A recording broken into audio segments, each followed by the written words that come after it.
The Growing Destinations podcast is brought to you by Experience Rochester. Learn more about Minnesota's third largest city, which is home to Mayo Clinic and features wonderful recreational and entertainment opportunities by visiting experiencerochestermn.com. We're leaning into the World Cup because arguably you could say that's probably one of the biggest attractions for many people from different countries who live here in Rochester is, the World Cup. And soccer, football in many countries outside of the United States is like a religion.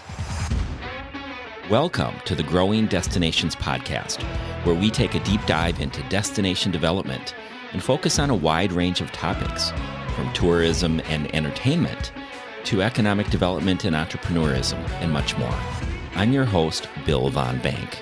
We're on location at Little Thistle Brewing in Rochester, Minnesota, where community creativity and a real smart approach to experience building are all on tap. This isn't just a neighborhood brewery, it's a gathering place. And increasingly, it's becoming something more, a hub for shared experiences that bring people together in ways that go well beyond what's in the glass. Today, we're joined by Steve Finnie, co-owner of Little Thistle, whose Scottish roots and passion for soccer, aka football, are helping shape one of the more creative activations we've seen leading into the 2026 FIFA World Cup. But this conversation goes deeper than that. We'll talk about Steve's journey, the realities of running a brewery in today's environment, and how thinking differently about programming partnerships in place can turn a local business into a destination in its own right. Steve Finnie, welcome to the Growing Destinations podcast. Thank you. What a treat. We're recording this outside of Little Thistle, and it's such a beautiful spring day, so that's added bonus today. Well, let's start with your story. What led you to co-found Little Thistle? I suppose it's a little bit of a long story, but I'm from Scotland, and the thistle is the flower of Scotland. And I moved to the United States back in 1996 to go to grad school out on the East Coast.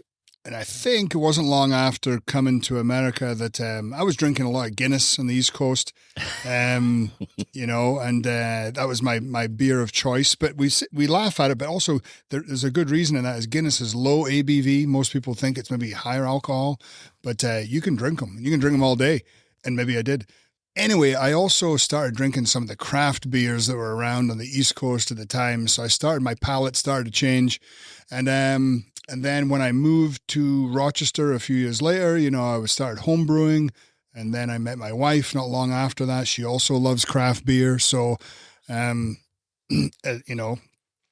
forward a few years later, I went to PT school. It's a little crazy to think, but I went to PT school, got my master's and doctorate in physical therapy, still home brewing, and then worked at Mayo for a long time, and then still home brewing. And then we kind of took the plunge eventually. And in 2018, we actually opened Little Thistle. The planning had been there for a few years before that too. But we've been open since 2018. So this summer it'll be 8 years. Wow, congratulations. And then you left Mayo Clinic at that point too? Oh, I left. Yes, I left Mayo back in like 2015, I think it was. So you knew before you opened that there was a path forward to a brewery. Yeah, I think we knew, or we felt like Rochester could definitely do with one or do with several, right? Because, you mentioned it in your introduction, breweries tend to be community hubs. And we opened in 2018, and when the other breweries opened around that time, I think people were generally excited about that, about it being a gathering place, about craft beer, etc. And certainly, things have changed over the past few years. It's been quite different. And I think we all think differently now if you're a brewery owner about what you do since post-pandemic. You have Scottish roots. You mentioned that. How has that influenced the culture you've built at the brewery? Growing up in Scotland, the pub in Scotland, and I lived in England, went to college in England too, and moved around all over the place. And we are in outdoors right now. So we are outside, so we're going to hear stuff. You do hear that's Wiley, our delivery guy, has a little motorbike that he's tuning up before he leaves for the day. But he is wearing a helmet, so he's safe. Sorry, digress. I think the thing about Scotland, I think, really is if anyone's been to Scotland, it's not just a beautiful country. But it's there's a beautiful people there, who are very welcoming, very nice. And if you go to a pub in Scotland or England or, Ireland or anywhere, it really is a welcoming place where you'll find kids, you'll find families, you'll find dogs, you'll find everyone there. And so really that's what I grew up with. And it's a hardworking kind of community, farming community, that kind of stuff. My wife is also from Iowa, is a farming community. So I think both of us have similar ideals on just, treating everyone with respect and making sure everyone's really, really welcoming. It's like welcoming someone into your house. How would you describe the current state of the craft brewing industry right now? Well, I mean, I think it's one of the hardest times for a craft brewing industry right now. Is you had a pandemic, and people at first maybe drank a lot, and then I think they probably took a little bit of time to have a break and kind of set where they stand. And so post pandemic, I think people are drinking craft beer, and they're drinking other beverages too. If it's THC, if it's seltzers, NAs, mocktails, you name it. So I think we've seen things broaden.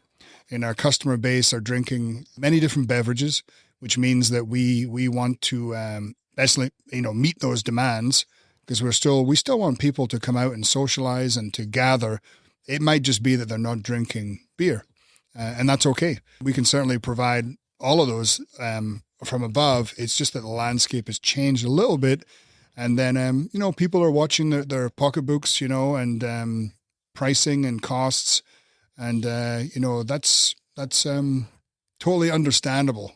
I think, so we've changed to make sure that we have much more offerings, I think. How important are events and experiences to your business model today? I think that is, that's a critical point to our business. It always was when we first opened, is to have this wonderful space. If you haven't been here, we're at the end of a dead-end street, and we sit on about 2 acres of land. We have 2 large beer patios, and so it's meant for outdoor enjoying the space and whatever you're drinking. And so it's critical, and it was before the pandemic, but now post-pandemic, I think it is even more, because I think people, in my opinion, and a good example of this is a tie-in is Guinness. Everyone knows Guinness, and Guinness was sponsoring, one of the soccer games that we were watching the other day in the tap room, and they had a new commercial that came on, and it said, "People need people," and I just thought that kind of sums up everything right now. That's a deep message. Suggests that a lot of people isolated for a long time, and as human beings, I think the majority of us, maybe not all of us, but I think as a race, most of us, we do need to be with our like-kinded people, and it is good to socialize. And breweries are one of those places that make that happen and make it maybe a little bit more approachable than say a bar. Breweries are definitely about not just drinking; it's about drinking a high-quality craft beer or an NA or whatever. But it's just relaxing in the space, putting down your phone, and actually chatting with someone. So the events have become, I would say, one of the most important things to help bring people out to Little Thistle. It could be anything, but we're leaning into the World Cup because arguably you could say that's probably one of the biggest attractions for many people from different countries who live here in Rochester is, the World Cup. And soccer, football in many countries outside of the United States is like a religion. It's a really important part of the community, a really important part of the culture. And so when the World Cup comes around every 4 years, arguably if we have a large event on, which we're going to be showing the majority of all the games here, inside, outside, then that's probably the thing that's going to bring people out. That's a great lead into several questions I have regarding the World Cup, because you're building a long runway to the World Cup, starting with some of the premier games. So building the excitement. Tell us what this promotion's all about and how long it will go on. We even started last year, in the fall, is showing a lot of the English Premiership games. And then in January, we had some of the rugby games and stuff like that too. And it really comes from the premise of wanting to be, the place in town where you can come and watch these games. And I will say, like, even 30 years ago when I came to town, it was very hard to find a place to watch some of these games. So we want to be that place. We've been reaching out to local businesses, and we have formed partnership with maybe 21 different local businesses here in town who are helping to join forces and help us, make this event happen. It's going to be a 6-week event, starts June 11th and goes through July 19th for the actual World Cup. And, there's, I think it's 48 different countries represented. Just, a huge kind of celebration of cultural diversity. And that's really what the World Cup represents. Several things, it's athletic prowess, if you want to call it, or sportsmanship, and just some amazing athletes. But really what it brings is a celebration of people from multiple countries all over the world. And it just epitomizes what we're about at Little Thistle, is getting as many people out here into our space, enjoying the space, and meeting people from multiple countries is just like, I think that's what it's all about. What does making Little Thistle a home base for World Cup actually look like? How are you going to program the space? Right now, we have 2 TVs inside. We have a projector screen TV, which is our main spot inside in the tap room. We have another one in our private room, but we're going to have 2 outdoor TVs here. So we're going to have one that's going to be kind of under the pergola here that we'll be able to show the games on, and then we're going to have another one which is going to be kind of mounted on our pergola, which will be facing the brewery. So you'll be able to be outside and watch the games also.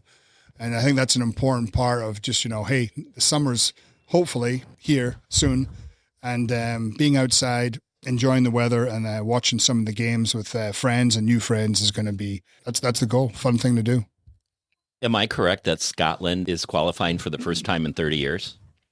It is. In Scotland, 28 years we've waited. And I know that because I know where I was when they last played in 1998, the 1998 World Cup. That was the year I actually moved to Rochester. So absolutely. So we're embracing all that. I think everyone knows, the name of the brewery is Scottish Roots, but we haven't really lent into that too much. But we're leaning into it a little bit more this summer with the World Cup, because it really is a celebration of Scotland getting in, and it's tough. It's tough to get in the World Cup.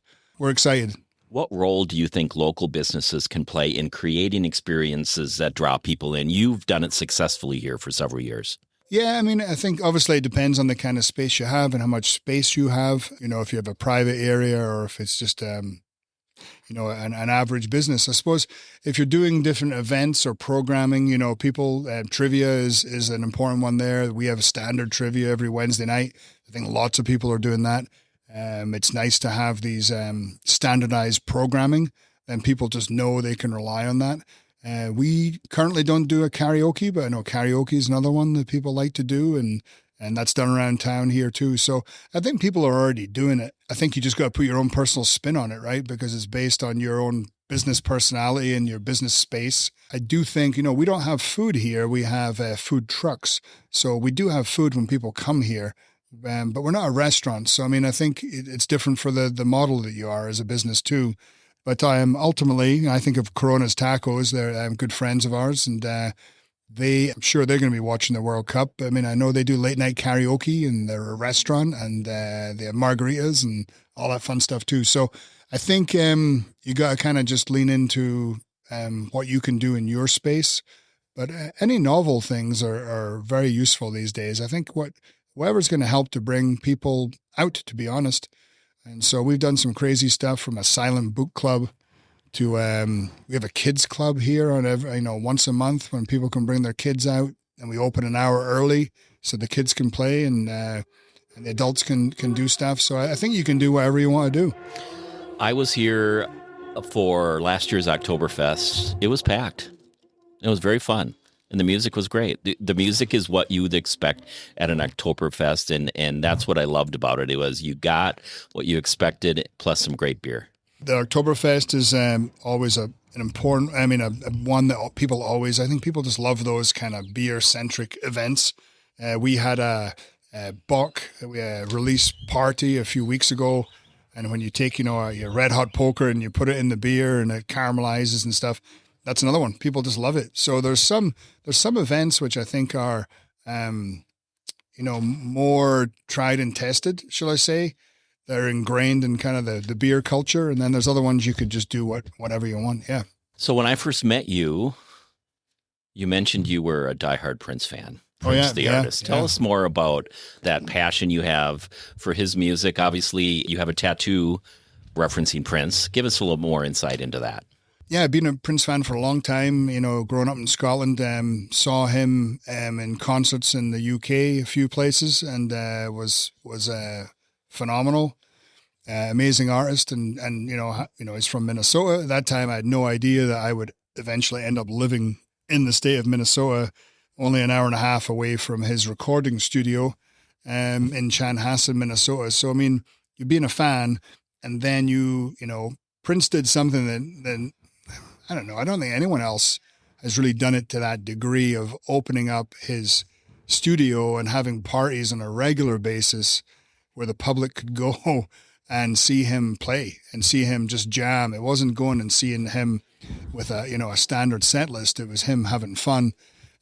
Just happened. It used to be from 2 a.m. to 5 a.m. Did you go? I went a lot. Yeah. My routine for a few years of my life at the time when I was just meeting my wife was I'd come home from work on a Friday and I'd go to sleep at 5 and I'd get up about 10:30.